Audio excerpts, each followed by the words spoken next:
ওম গঙ্গা, ওম গঙ্গা, ওম গঙ্গা। দেবী সুরেশ্বরী ভগবতী রঙ্গে, ত্রিভুবন তারিণী তরল তরঙ্গে, শঙ্কর মৌলিনী বাসিনী বিমলে, মমমতিরাস্তং তব পদ কমলে। রোগং শোকং তাপং পাপং হরো মে দেবী, কুমতি কলাপং ত্রিভুবন সারে বসুদাহারে, মমমতিরাস্তং খলু সংসারে। এই দেবী গঙ্গার যে পূজা, দশহারা, এই যে পয়লা আষাঢ় রবিবার শ্রী শ্রী গঙ্গা পুজো ও দশহারা, এই গঙ্গা পুজোয় আমরা দেবী গঙ্গাকে অন্তত মন প্রাণ দিয়ে পূজা করি।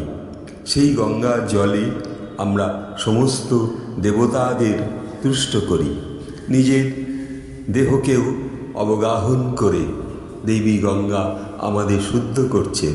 কিন্তু হে প্রিয় ভক্তগণ, যারা অতি সাধারণ মানুষ, তাদেরকেও আমি অনুনয় বিনয় করে বলছি, তারা কখনো দয়া করে গঙ্গার উপরে এই নোংরা আবর্জনা ফেলবেন না। গঙ্গাকে এই নানারূপ অপরিষ্কার করে দেখা, তার মধ্যে জঞ্জাল ফেলা, তার মধ্যে প্লাস্টিক ইত্যাদি ফেলা, এগুলো করবেন না। তাহলে দেবী গঙ্গা রুষ্ট হবে। তার যে সেই সুন্দর সুরধ্বনি, সেই সুরধ্বনি যে সুন্দর করে তালে তাল দিয়ে করতালি বাজিয়ে এগিয়ে চলেছে, সেই দেহের যে দেবী গঙ্গা আজ কোটি কোটি মানুষকে পবিত্রতা দিচ্ছেন, তাদের মনের শুদ্ধতা দিচ্ছেন।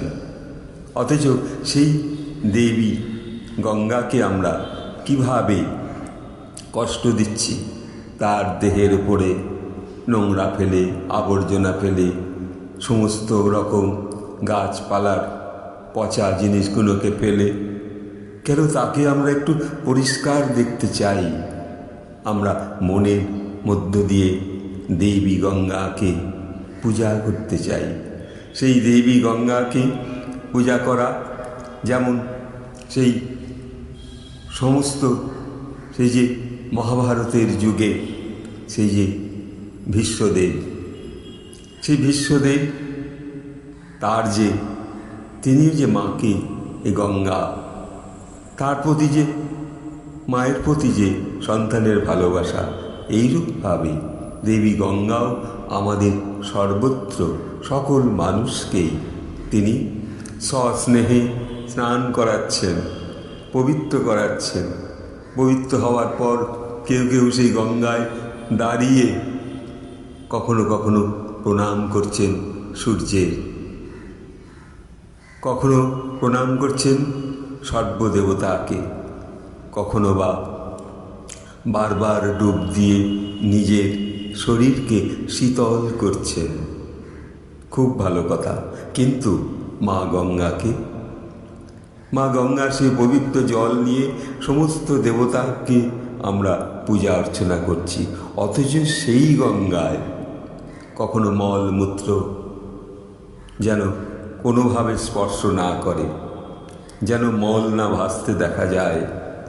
মানুষের কাছে এই প্রার্থনা, আজ এই গঙ্গা পুজোয় দশহারার দিনে দেবী গঙ্গাকে আপনারা শুদ্ধ করুন, পরিষ্কার রাখুন। আর এই পরিষ্কার যে গঙ্গা, তার যে স্মৃতিতে আমরা যে মুক্ত থাকব, মুক্ত হতে পারব, এই দেবী গঙ্গার প্রতি সকল মানুষের যে অন্তঃশ্রদ্ধা, যে তাকে কখনো আমরা কলুষিত হতে দেব না, তার মধ্যে কখনো নোংরা দুর্গন্ধ জিনিস, পচা জিনিস ফেলব না, এই প্রতিজ্ঞা যারা নিজেরা অন্তর থেকে করবেন, দেবী গঙ্গা তাদেরও আশীর্বাদ করবেন সদা সর্বদা। এবং মা গঙ্গার জল বহু আমাদের স্বয়ং শ্রীমা সারদা দেবী তার ঘাটে যখন, সেই বাগবাজারের ঘাটে মায়ের যে ঘাট, সেই ঘাটে মা যখন গাটা ধুয়ে স্নান করে আসার প্রথমেই মা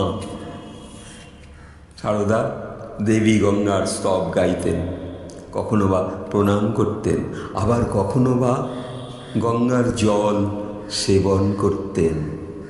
এখনও রামকৃষ্ণ আশ্রমের কোনো মহারাজরা